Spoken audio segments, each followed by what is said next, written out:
ವೀಕ್ಷಕರೇ, ನಮ್ಮ board of director meeting ಆಯ್ತು. ಚೈನಾ ಬಂದಿತ್ತು ಮೇನ್ ಅಜೆಂಡಾ ಏನಪ್ಪಾ ಅಂದ್ರೆ ಡ್ರೋನ್ ನಾವು ತರಬೇಕು ಅಂತ ಅಂದ್ಬಿಟ್ಟು ನಾವು ಹೋಗಿದ್ದೀವಿ ಅಂತ ತುಂಬಾ ಜನ ತಪ್ಪು ಕಲ್ಪನೆ ಮಾಡ್ಕೊಂಡಿದ್ದಾರೆ. ನಾವು ಡ್ರೋನ್ ತರ್ತಾ ಇಲ್ಲ. ಡ್ರೋನ್ಗೆ ಬೇಕಾಗುವಂತ ಅತ್ಯಾಧುನಿಕವಾದಂತ ಅಡ್ವಾನ್ಸ್ ಟೆಕ್ನಾಲಜಿ ಪಾರ್ಟ್ಸ್ಗಳ ಬಗ್ಗೆ ನಾಲೆಡ್ಜ್ ಗೈನ್ ಮಾಡೋಕೆ ಹೋಗಿದ್ದು. ಅದರಲ್ಲಿ ಕೆಲವು ಕಂಪ್ನಿಗಳ ಜೊತೆ ನಾವು ಟೈಅಪ್ ಆಗಿ ಇನಿಷಿಯಲಿ ನಾವು ನಮಗೆ ಅದನ್ನ ದೊಡ್ಡದಾಗಿ ಮಾಡೋದಕ್ಕೋಸ್ಕರ ಅದನ್ನ ಪಾರ್ಟ್ಸ್ ತರ್ತಾ ಇದ್ದೀವಿ.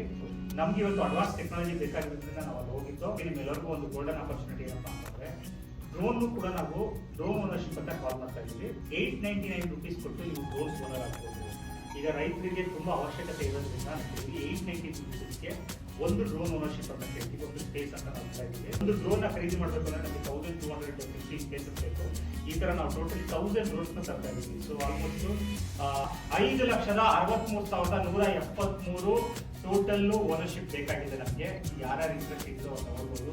ಒಬ್ರು ಲಿಮಿಟೇಷನ್ಸ್ ಇಲ್ಲ. ಒಂದು ಓನರ್ಶಿಪ್ ಬೇಕಾದ್ರೂ ತಗೋಬಹುದು, 10 ಓನರ್ಶಿಪ್ ಬೇಕಾದ್ರೂ ತಗೋಬಹುದು, 3 ಓನರ್ಶಿಪ್ ಬೇಕಾದ್ರೂ ತಗೋಬಹುದು, ಇಲ್ಲ 1000 ಓನರ್ಶಿಪ್ ನೀವೇ ಓನರ್ ಆಗಬಹುದು. ಪೂರ್ತಿ ಎವ್ರಿ ಮಂತ್ ರಿಟರ್ನ್ಸ್ ಬರ್ತಾ ಹೋಗುತ್ತೆ. 2 ವರ್ಷಕ್ಕೆ ಈ ಓನರ್ಶಿಪ್ ಇರುತ್ತೆ. ನಿಮ್ಮ ರಿಟರ್ನ್ ಆನ್ ಇನ್ವೆಸ್ಟ್ಮೆಂಟ್ ಫಸ್ಟ್ ನಿಮಗೆ ಕ್ಯಾಪಿಟಲ್ ಪ್ರಿನ್ಸಿಪಲ್ ನಿಮ್ಗೆ ಬರ್ತಾ ಹೋಗುತ್ತೆ.